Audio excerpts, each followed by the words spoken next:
본문 1절을 보면 왕들의 출전할 때가 되었다 이 말합니다. 이 말은 건기가 됐다는 말이에요. 이스라엘은 비가 오는 우기가 있고 비가 오지 않는 건기가 있습니다. 아무래도 전쟁을 하기에는 우기보다 건기가 좋죠. 그러니까 지금은 건기라는 얘기예요. 전쟁하기 좋은 때다 이런 뜻입니다. 그래서 이때 다윗은 요압 장군과 그의 부하들을 보내서 암몬과 전쟁을 하게 합니다. 그들이 잘 싸워서 암몬을 다 물리치고, 암몬의 수도가 라빠인데 라빠를 포위하고 이제 싸우고 있었습니다. 그때 다윗은 예루살렘에 있었는데 이렇게 부하들이 전쟁터에 싸우는 동안 다윗은 예루살렘에서 아주 게으르게 살았습니다. 오늘 말씀은 낮잠을 늘어지게 자다가 저녁 때쯤 일어나서 왕궁 이렇게 옥상 위를 어슬렁거리다가 부하인 우리의 아내 바세바가 목욕하는 걸 봅니다.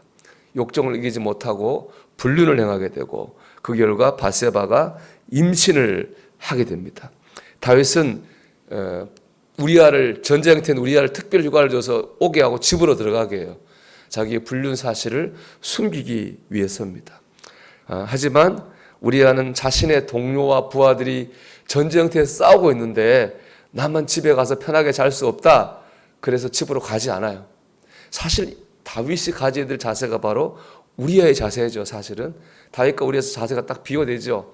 다윗은 부하들이 죽으라고 싸우고 있는데 늘어지게 낮잠 지고 자고 죄짓고 있는데 우리아는 그럴 수 없다 이런 마음 가지잖아요. 다윗이 가졌어야 되는 마음입니다. 다윗은 잘못된 마음을 가졌어요. 그래서 큰 죄를 범했고 이것 때문에 큰 고통도 당하게 됐습니다. 그 본문을 보면은 가장 크고 두려운 적 어디 있느냐? 내 안에 있구나 하는 것을 알 수 있습니다. 생각해 보세요. 다윗이 바깥에 있는 적과 싸울 때 얼마나 잘 싸웠습니까? 골리앗, 블레셋, 암몬, 모압 싸우는 족족 다윗은 다 이겼습니다. 근데 오늘 말씀을 보면은 마음속에 자기의 마음속에 도사리고 있는 육체의 정욕만큼은 다윗이 이기지 못했습니다. 이로 인해 범죄하고 망한 거죠.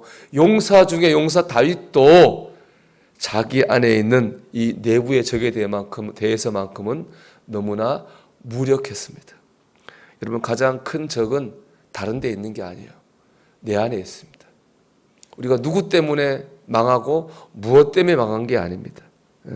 다 내 안에 있는 나를 못 이겨가지고 죄짓고 망하는 겁니다.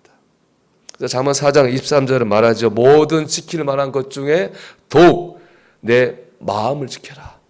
생명의 근원이 이에서 남이니라. 이렇게 말씀합니다. 마음을 지켜야 됩니다. 마음 전쟁에서 이겨야 됩니다. 그래야 이기는 거예요. 그럼 어떻게 하면 마음 전쟁에서 이길 수 있을까요? 로마서 7장 8장에 나오는 바울의 그 고백이 답이라고 생각해요. 로마서 7장 23절 24절 말씀 보면 바울이 이렇게 말해요. 내 지체 속에서 탄 다른 법이 내 마음의 법과 싸워 내 지체 속에 있는 죄의 법으로 나를 사로잡는 것을 보는도다. 오라라는 공고한 사람이로다. 이 사망의 몸에서 누가 나를 건져내랴. 그러니까 바울도 마음 전쟁 때문에 괴로운 겁니다. 나는 하나님 뜻대로 잘 살고 싶은데 내 안에 또 다른 내가 있습니다. 이건 죄의 법으로 움직이는 나죠. 이 내 안에 있는 또 다른 내가 나를 막 흔들어내는 거예요. 그러니까 나로 하나님 말씀대로 살지 못하게 하는 거예요. 그러니까 내 안에 기쁨도 없고 평안도 없구나. 바울이 우리하고 똑같은 절규를 하고 있어요. 그런데 8장 1절 이제 보면 이 바울이 완전히 다른 얘기예요.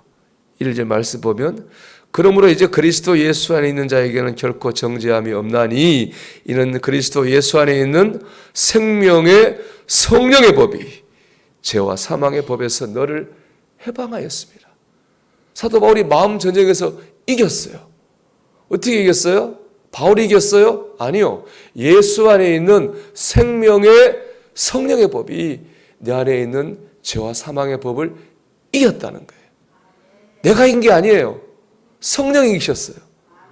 마음 전쟁 내가 이긴 게 아니에요. 예수 안에 있는 성령이 이기시는 겁니다. 여러분 나는 나를 못 이깁니다. 성령이 나를 이기게 하십니다. 다시 말씀드릴게요. 나는 나를 못 이깁니다. 내 안에 있는 성령이 나를 이기십니다. 이기게 하십니다. 그렇기 때문에 우리는 성령의 역사를 경험해야 됩니다. 그렇기 때문에 우리는 말씀을 가까이 하고 기도하는 삶을 살아야 됩니다. 성경을 보면 늘 성령 역사하는 자리에는 기도와 말씀이 있었거든요. 오순절 마가의 다락방에 120명의 성도들이 모여서 간절히 기도할 때에 불같은 성령이 임했습니다.